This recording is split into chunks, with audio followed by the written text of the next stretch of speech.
Hakika mkombozi amepatikana. Mimi nilikuwa na matatizo katika mwili wangu, hususan nilikuwa napata ada ya mara kwa mara na maumivu wakati wa tendo. Umekujia mkono wa Idi, yani mkono wa furaha. Ndoa imetawala furaha. Lakini sasa niko vizuri baada ya kutumia mkono wa Idi. Jua ni yule mwenye mkono imara na wenye nguvu madhubuti. Hapo sasa humpa raha Rahma na kumfanya Rahma awe na mawada tele, huku akifurahia amani ya moyo na raha ya mwili. Mwanamke mwenzangu, usiendelee kuteseka. Tumia mkono wa Idi, ndio suluhisho la matatizo yako. Mkono wa Idi unapatikana kwa Shehe Yusufu Diwani. Mkono wa Idi ndio mpango mzima. Ili kujipatia mkono wa Idi, tupigie katika nambari zifuatazo: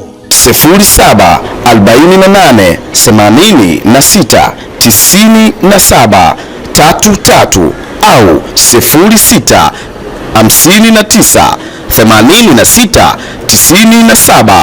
0659969734. Kumbuka, mkono wa Idi ndio habari ya mjini. Unasubiri nini? Mkono wa Idi ndio habari ya mjini. Assalamu alaikum wa rahmatullahi wa barakatuhu. Wa alaikumus salam wa rahmatullahi wa barakatuhu. Naam, ndugu zangu, kama ilivyo ada na kawaida, leo ni siku nyingine tena tunaendelea katika darsa zetu, na hasa katika fani za aina mbalimbali. Na leo tunaendelea katika hadithi ya Bwana Mtume Muhammad sallallahu alayhi wasallam, hadithi ambayo inayosema tafakkaru fi khalqillahi wala tufakkiru fi dhatillah. Hadithi hii Bwana Mtume Muhammadin sallallahu alayhi wasallam anasema tafakkaru fi khalqillah, fikirieni sana na mfanye sana tafiti katika uumbaji wa Allah subhanahu wa ta'ala, wala tufakiru fi dhatillah, na wala msipoteze muda wenu mnafikiria katika dhati ya Mwenyezi Mungu subhanahu wa ta'ala. Ukimwona mtu mara kadhaa yeye anapoteza muda wake kufikiria dhati ya Mungu, anajadili dhati ya Mungu, basi bila shaka huyo ni mujassim.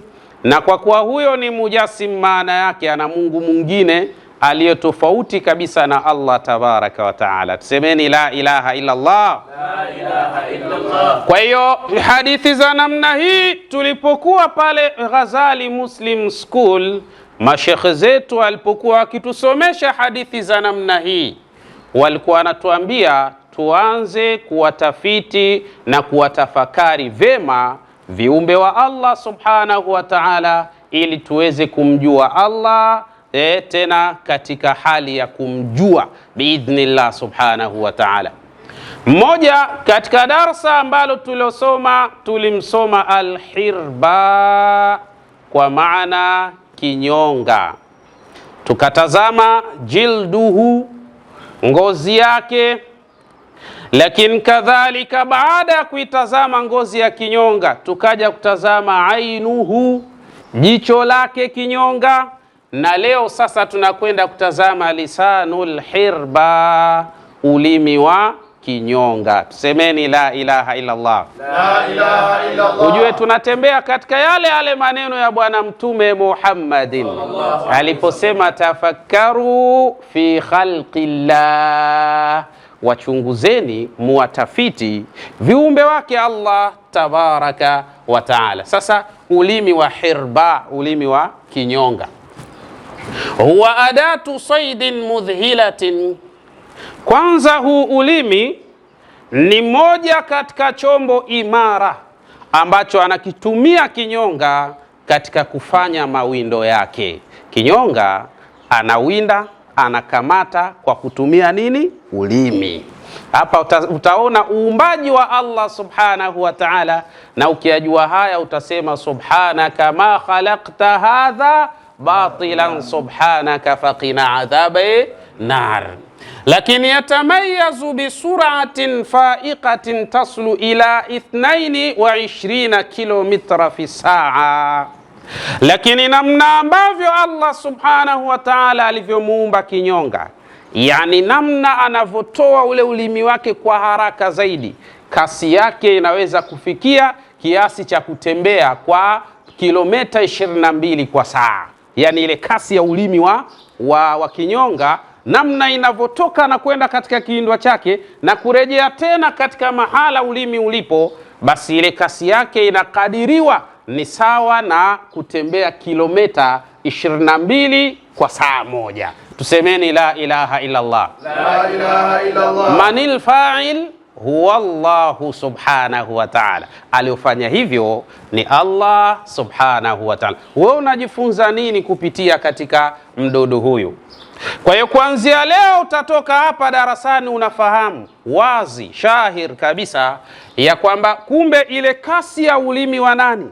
Wa hirba wa kinyonga ni sawa na kasi ya kutembea kilomita ngapi? 22 kwa saa moja katika hali ya namna. Unaona hiyo kasi namna ilivyo, si mchezo. Aliyofanya hayo ni Allah subhanahu wa ta'ala.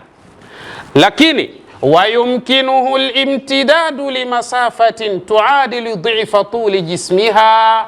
Lakini kadhalika ulimi wa huyu mdudu anaitwa hirba kinyonga anaweza akaunyoosha katika kiwango ambacho kinachofikia urefu wa mwili wake au zaidi ya urefu wa mwili wake. Kinyonga kama urefu wake ni sentimita 70, basi kadhalika ana uwezo wa kuunyoosha ulimi wake sentimita 170 mara 2 unapata 100 na ngapi?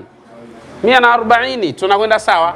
Yablughu ahyanan, mara kadhaa anawezekana kinyonga akafika urefu wake kilomita, yani mita 70, sentimita mukab, sentimita 70. Wa yumkinu an yatula lisanuha liyasil ila marratayn wa nisfin au marratayn, ila marratin wa nisfin au marratayn.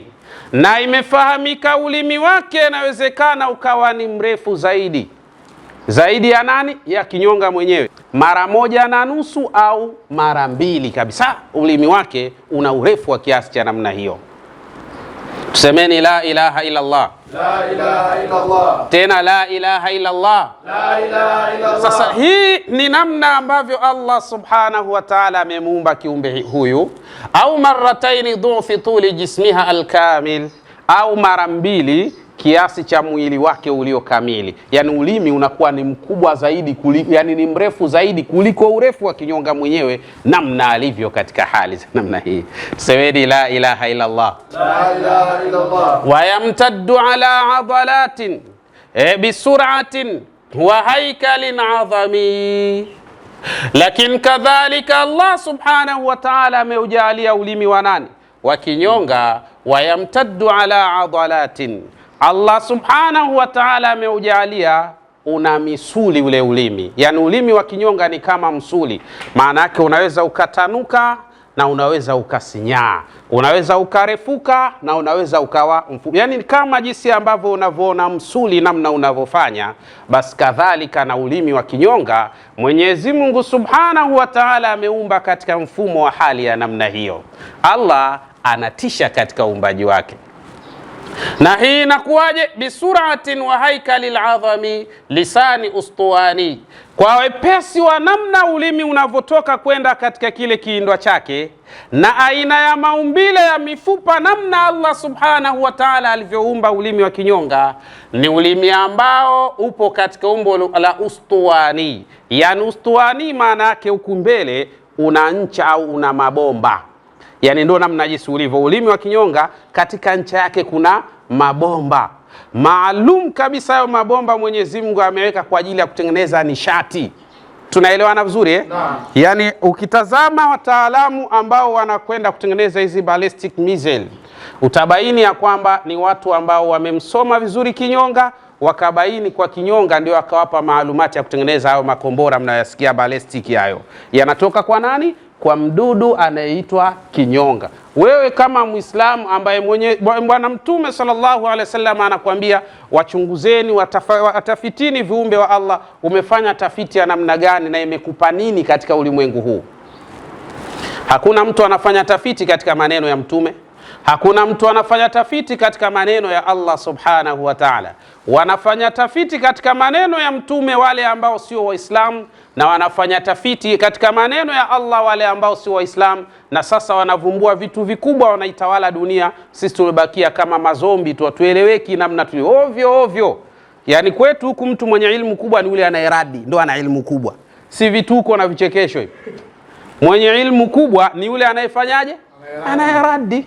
Badala ya mwenye ilmu kubwa ni yule ambaye anayetengeneza. Tunaona ana uwezo wa kuunda hiki na kile kwa kupitia maneno ya Mwenyezi Mungu na maneno ya Bwana Mtume Muhammad. Hatusomi sisi haya, tunakwenda kusomeshwa ya mauzauza tu basi, ndio tunapakidikiza katika vichwa, khalas, habari imekwisha. Alafu sisi tuna ilmu kubwa, tunatukana watu, hakuna yoyote anaweza kunizidi mimi. Hii ni hatari ndugu zanguni, ni hatari kubwa. Sasa Allah ameumba huu ulimi una nini? Ustuani, umbo lake ni la ustuana. Haithu yatimu tahmilu taqa, kiasi ambacho ulimi wa huyu kinyonga namna ulivyo unabeba kiwango cha umeme na energy. Unabeba kiwango cha umeme na energy na msisimko, na ndio maana utaona anavyoupeleka pale pap akanasa kile kiindwa chake. Yani kile kiindwa kinapigwa na umeme mkali sana, alafu pale pale kinarudishwa haraka katika sehemu ya nini? Ya mdomo wake, anafanya kitafuno, analamba tu, anakula tu katika hali za namna hiyo. Tusemeni la ilaha illa Allah. La ilaha illa Allah. Huyo ndo kinyonga ujue. Na Mtume sallallahu alayhi wasallam anasema tafakkaru fi khalqillah, jitahidini sana kuwa ni watu ambao mnaotafiti na kuwachunguza kiundani viumbe wa Allah subhanahu wa ta'ala. Kwa hiyo pale katika ncha ya ulimi wa kinyonga kuna bomba, lakini kadhalika inapeleka kiwango cha umeme mkali kabisa katika maeneo haya, yani spark inatokea pale. Unaona mambo jinsi yalivyo. Wa itlaquha kasahmi, na kadhalika yani huu umeme unaopelekwa katika maeneo yale, basi ukifika pale unaachiwa kama jinsi unavyoona mishale inavyotoka, kama mshale au mkuki, namna jinsi ambavyo unavyotoka katika upinde wake, ndio anavyofanya, namna anavyoshambulia kile kiindwa chake. Wewe unaona ni ulimi dhaifu, tunafanya papo umekamata. We una kazi kubwa ambazo Mwenyezi Mungu Subhanahu wa Ta'ala kamuumbia kinyonga huyu. Mimi na wewe kama Waislamu, Qur'ani na Mtume sallallahu alaihi wasallam wanatuambia tuwafanyie tafiti hawa, tutamjua Allah na tutapata manufaa ya hapa duniani. Ni nani sasa kaisoma Qur'ani kapata manufaa ya duniani akatengenezea kwayo manufaa ya akhera katika sisi Waislamu? Au kuti. Utakuta kwamba mtu kama kasoma Qur'an anaambiwa hata kazi ya kumuingizia hela isiwe hiyo Qur'an, ndio tunavodanganyana. Afanye kazi nyingine, awe na kabiashara, anauza bigiji au anauza pipi huko na nini, ndio apate riziki huko. Lakini kwenye Qur'ani ni bure bure tu, vitu vya bure bure bure bure bure. Wewe nani kakwambia ama Qur'an Uislamu ni kitu cha bure bure tu? Matokeo yake tumekuwa tunadharaulika kwa neno bure bure bure bure bure bure. Nani kasema bure? Bure. Sasa kuna umuhimu mkubwa sana wa kusoma taaluma kama jinsi ambavyo zilivyo. Tunakwenda sawa? Kwa hiyo ule ulimi unapokwenda wa itlaquha kasahmi, na anawachia kama jinsi ambavyo anavyoachia nini? Mishale au mikuki katika kukielekea kile kiindwa chake. Ukiutazama ulimi wewe kama hujausoma katika maalumati, wala huwezi kujua kama unafanya kazi nzito za kiasi hiki katika mazingira haya. Tunakwenda sawa? Naam. Wa huwa muzawwadun bilu'abin shadidatil kathafa, lakini Allah subhanahu wa ta'ala amemjaalia huyu hirba kinyonga, amemjaalia ana ulimi, na katika ule ulimi wake una lu'ab, kwa maana una mate. Mate hayo yana enzim, lakini yana gundi iliyokali kabisa kwa ajili ya kukamata kiindwa chake. Angalia silaha namna ilivyo hii. Ulimi wenyewe una spaki ya umeme. Ulimi wenyewe una vibomba ambavyo vibomba vinafanya kazi kama jinsi unavyoona nini? Mishale inavyotoka kwenda kushambulia kiindwa chake. Lakini cha tatu kuna ulimbo, au yani maana yake ule nini? nini tunaita ni gundi ambayo ina uwezo wa kumkamata vizuri yule kiwindwa wake katika hali za namna hiyo. Angalia utendaji wa ulimi huu, aliyoyafanya haya ni nani? Alafu mtazame kinyonga mwenyewe namna alivyo, umbo lake litakupa picha. Aliyoyafanya haya bila shaka ni Mwenyezi Mungu Subhanahu wa Ta'ala, na haya yamefanywa kwa makusudi kutokana na upole wa mdudu mwenyewe na namna hana kasi ya kukimbiza kiwindwa chake, lakini ulimi una uwezo wa kufanya kasi ya kukimbiza kiwindwa chake. Tusemeni la ilaha illa Allah. La ilaha illa Allah. Wallahi ni hatari sana. Maana yake aktharu min lu'abil insani bi 400 dhu'fin. Maana yake ile gundi inayopatikana katika mate ya huyu kinyonga ni kali zaidi, inazidi ile gundi inayopatikana katika mate ya mwanadamu takriban kwa kiwango kisichopungua mara 400 zaidi. Yani wewe piga mara 400 zaidi ukilinganisha na ile gundi inayopatikana katika mate ya mwanadamu na enzimu inayopatikana katika mate ya mwanadamu. Kwa kinyonga ni mara 400 zaidi. Tusemeni la ilaha illa Allah. La ilaha illa Allah. Mimma yadmanu iltisaqi alhasharat, jambo ambalo linaweza kupelekea vile vile mimma yadmanu iltisaqu alhasharat, jambo ambalo linaweza kupelekea akaweza kuwakamata wadudu wadogo wadogo walfarais na vile viindwa vyake bihi sur'atin, katika hali ya wepesi wa hali ya juu, akamkamata na akafanya chakula katika hali za namna hiyo. Haya tunayapata wapi?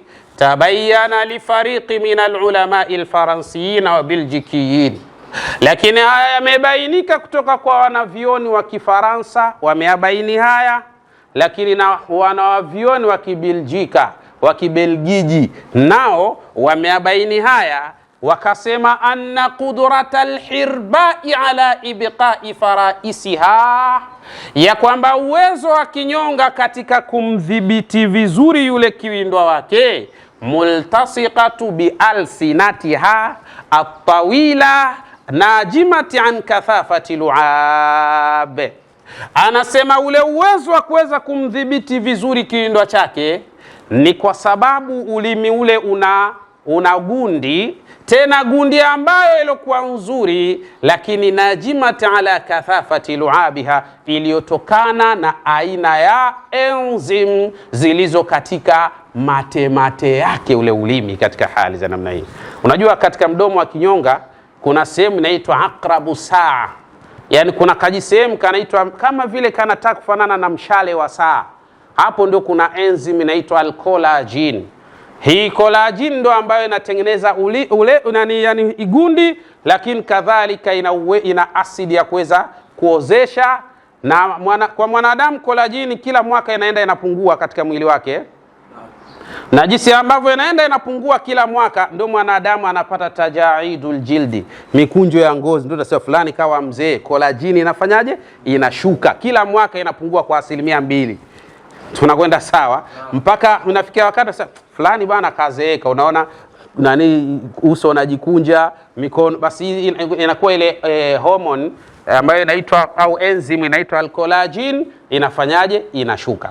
Sasa huyu nani huyu hirba kinyonga, yeye katika mdomo wake kuna sehemu inaitwa yani kama vile mshale wa saa, hapo ndio inapatikana hii alcollagen. Alafu kuna dhidi yake sehemu ambayo bila shaka iko kinyume chake, pia hapa panapatikana aina ya enzyme nyingine ya kutengeneza nishati katika sehemu ya ulimi wake katika hali za namna hiyo. Mfanyaji wa haya ni nani? Allah subhanahu wa ta'ala. Mtume anasema nini? Tafakkaru fi khalqillah wala tufakkiru fi dhati. Mtume anasema tumtafiti sana, tuwatafiti sana viumbe wa Allah, tuwajue nje ndani, na wala tusimtafiti Allah mwenyewe, kwa sababu tukiwatafiti viumbe wa Allah tutapata faida za dunia, lakini kadhalika tutamuona Mwenyezi Mungu bi ayunina, kwa macho yetu kabisa. Tusemeni la ilaha illa Allah. La ilaha illa Allah. Sasa tunasoma haya lakini wayamalu aliyatul balistiya, lakini kadhalika namna unavyofanya ulimi wa nani? Wa hirba, ni kama jinsi ambavyo unaona utendaji wa zile ballistic missile, yani yale makombora jinsi yanavyoshambulia, ndivyo namna jinsi ambavyo unavyofanya ulimi wa kinyonga. Unajua kinyonga ana vitu vinavyoitwa aliyatul itlaq, ana zile launchers. yani zile launch kwa ajili ya kurushia makombora, basi na yeye ndo yuko hivyo, yani ule ulimi wake ana launch ambazo zina uwezo wa kurusha ule ulimi wake kwa kasi ya ajabu sana, tayari kaishafanikiwa katika majambo yake. Ndo hivi watu wakachukua taaluma hii, wakaisoma, wakajifundisha vizuri, wakafahamu, na wao wakakaa mahala wakatengeneza taaluma hizi. Leo watu wana uwezo wa kurusha makombora kwenda dunia nzima popote wanapotaka. Ni katika zile launch ambazo wamezitengeneza kwa power na uwezo na nguvu ya kuweza kurusha kwa kiwango hicho katika mazingira haya. Leo mimi na wewe kama Waislamu ambayo Qur'ani ilitakiwa tuyasome haya, kama mabingwa katika fani hizo au katika makombora ilitakiwa wawe kina nani? Waislamu. Lakini leo ndo tumekuwa watu wa mwisho kabisa. Kwa nini? Kwa sababu tu msomi ni anayejua kuradi, huyo ndo msomi sana. Asiyejua kuradi, huyo sio msomi. Wallahi ni vituko vikubwa katika mazingira haya. Tunakwenda sawa? Kwa hiyo wayamalu aliyatu balistia, inafanya kazi kama jinsi ambayo inafanya makombora ya ballistic. Ulimi wa nani? Wa hirba, ulimi wa kinyonga.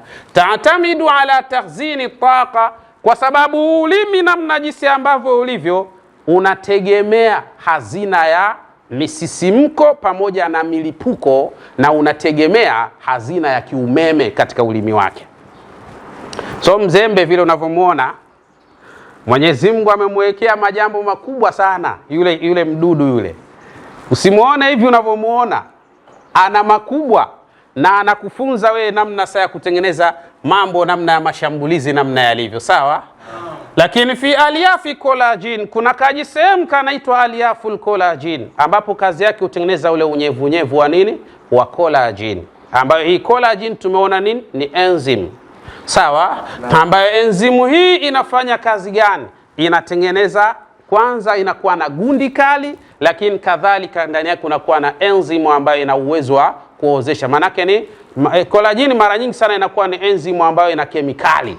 Tunakwenda sawa? Kwa hiyo anafanya katika hali za namna hiyo. Sasa indama tara alhirba farisatan, hirba anapoona kiwindwa chake, mathalan amemwona mdudu panzi au nzi au mdudu yoyote yule, bwana amemuona, tastaidu, kwanza anafanya maandalizi, akurupuki. Akishamuona anafanyaje? Anajiandaa. Watuwajihu, alafu anamuelekea vizuri kabisa, sawa? Watahmilu alsinatuha an tariqi shaddin adalat, hapa sasa unafanya ulimi wake unaanza kwanza yani kukakamaa vizuri. Ule ulimi wake anaukakamaza vizuri kabisa, sawa? Yani ile misuli inakakamaa vizuri. Tadghat, alafu anatengeneza mgandamizo wa hali ya juu. Unaona launch zinavyofanya hizo, anatengeneza mgandamizo al-adalat unaotokana na ile nini, zile adalat, misuli iliyokuwa katika ule ulimi wake, ila dakhil. Haya anayafanya kwa kuelekea wapi? Kwanza anafanya mgandamizo kwa kuelekeza ndani ule ulimi wake. Unaona namna anavyochukua kasi, anafanya mgandamizo kwa kufanyaje? Kwa kuelekeza ndani ule ulimi wake. Haula al-alyafil collagen, kwanza anaupeleka pale katika kale kasehemu kanafanana na aqrabu saa, mshale wa saa, kwa ajili ya kufanya nini? Kuchukua sasa hii al-collagen, gundi. Tunakwenda sawa? Watadghatuha, alafu anafanya mgandamizo mwingine fi lafaifin dayiqa, katika ule mkunjo wa nini, wa ulimi wake mwenyewe ambao ulikuwa yani dayiqa, wenye kubana kabisa, anatengeneza ili ukifiatuka pale utoke kama vile umewekewa springi katika hali namna hiyo. Semeni la ilaha illa Allah. La ilaha illa Allah. Tamtalikul alyafu alana bitaqa, wakati huo sasa hii al-alyaf, kwa maana hii sehemu inachofanya nayo inajaza kiwango cha umeme pamoja na energy na msisimko katika hali za namna hiyo. Al-mukhzana, iliyowekwa kama hazina. Mathal jake fi sunduki jahizat lilinfijarat, hapo sasa inafanana sana na kile kitufe ambacho mtu akibonyeza tu kitufe hicho moja kwa moja kinakwenda kutoa milipuko katika hayo makombora na mabomu mlokuwa nayo, naye ndo anachofanya hivyo, anacho kitufe katika ulimi wake. Akibonyeza hicho kitufe, hatari wa ulimi namna unavotoka, unatoka kwa spidi ya hatari sana, pap, unakamata kile kiindwa chake, alafu unakipeleka katika mdomo wake, anakuwa amepata riziki safi kabisa katika hali za semeni la ilaha illa Allah, la ilaha illa Allah. Huyo ndio nani? Kinyonga. Allah subhanahu wa ta'ala amemuumba hivyo. Lakini yantahi lisanul hirba, ulimi wa kinyonga hapa mwisho katika ncha yake umeishiwa bitarfin muflatahin, yani umeishiwa na namna au na mwisho ambao ni muflatahin, yani pana, yani huku mwisho katika ulimi wa kinyonga ni sehemu papana. Lakini muflatahin yamalu kakubi shafti al-imsaki bil farisa, na namna ulivyokaa kama vile upawa, yani ni mahala papana lakini pamekaa kama jinsi unavyoona upawa, kisha kamatwa tu pale pap, ana vichwa vizuri analetwa ndani, ndio anayofanya katika hali za namna hiyo, sawa no. Lakini yujadu fi lubbi lisani al-hirba, lakini kadhalika upatikana ndani kabisa ya ulimi wa kinyonga adhmun, kuna mfupa anbubai, una mabomba mangapi? Una mabomba mangapi? Rafi', tena yapo upande wa juu, malfuf, umekunjwa vizuri, fi tabaqatin daqiqa, katika tabaka jebamba sana, minal ansija almurna, lakini natokana na nini? Na ansija, tishu laini kabisa. Mwenyezi Mungu subhanahu wa ta'ala amemjalia yaghliqu kulla hadha tabaqati min al'adalat, tabaka zote zimezungukwa na nini? Na misuli, lonchas hizi, namna kuweza kurusha na kufanya majambo yao. Tusemeni la ilaha illa Allah, la ilaha illa Allah. Sasa watu waliposoma maneno haya ya Bwana Mtume Muhammad sallallahu alaihi wasallam, hali ya kuwa wao sio Waislamu, wakatumia fikra za Kiislamu katika kuitawala dunia. Sasa leo wanayo makombora makubwa makubwa. Tunaona bahati nzuri wametokea Muirani, naye akasema hii fani ni yetu sisi Waislamu. Kwa kuwa ni yetu sisi Waislamu, alafu wanakuwaje wale ambao si Waislamu wana nguvu kuliko sisi, wakati maarifa sisi tunayo na Qur'ani na Bwana Mtume ametufunza masala haya. Akakaa chini, watu wakasoma vizuri maneno ya Mtume, wakaanza kuandaa. Sasa leo angalia huyo Marekani na huyo Myahudi wanavyopata tabu kwa ajili ya Muirani, alafu unatokea na wewe natukana wale watu wale, sio Waislamu wale, sio Waislamu kabisa kabisa, sio Waislamu wale. Wapo ambao sio Waislamu, lakini wapo Waislamu katika wale hao wanaitwa Mashia. Kuna Mashia Waislamu kabisa, wapo wengine ambao sio, lakini kuna wengine ni Waislamu kabisa. Kwa maneno ya uongo kuongopewa watu wale wote hawafai, uongo wanafaa. Wapo ambao wanafaa miongoni mwao. Sasa kuna watu watakata hii klipu alafu wataenda kuleta maneno yao. Ndio kanuni watu walivyo. Dunia ilipofika ndio imefika huko. Watu wamuogopi tena Mwenyezi Mungu, Sheikh.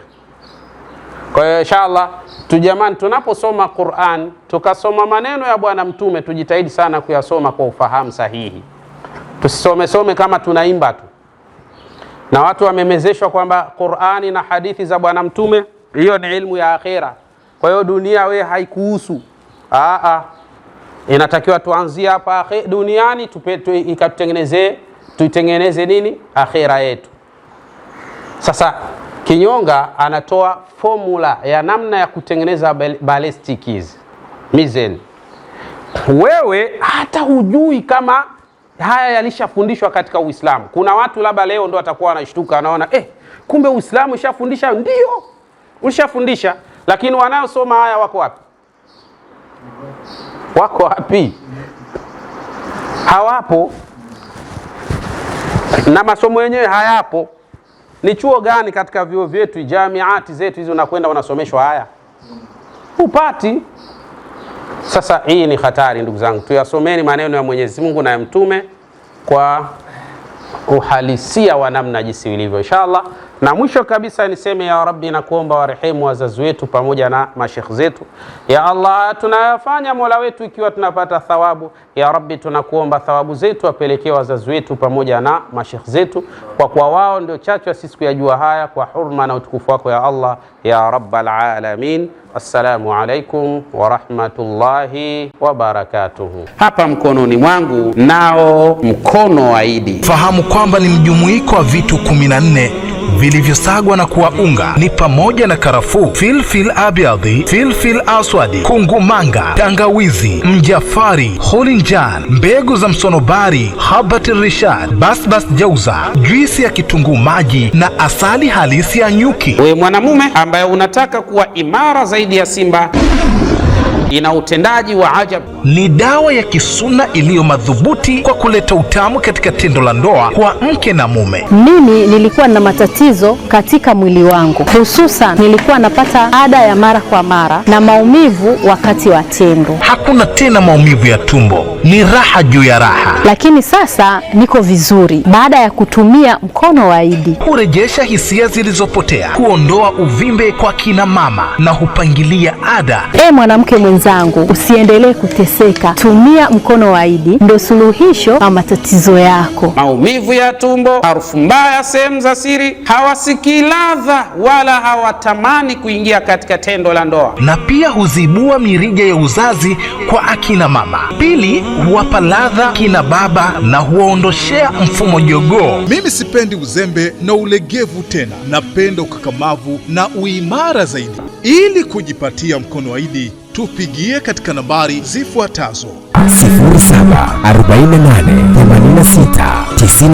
0748869733 na 0659869734. Kumbuka, mkono wa Idi ndio habari ya mjini. Unasubiri nini? Mkono wa Idi ndio habari ya mjini.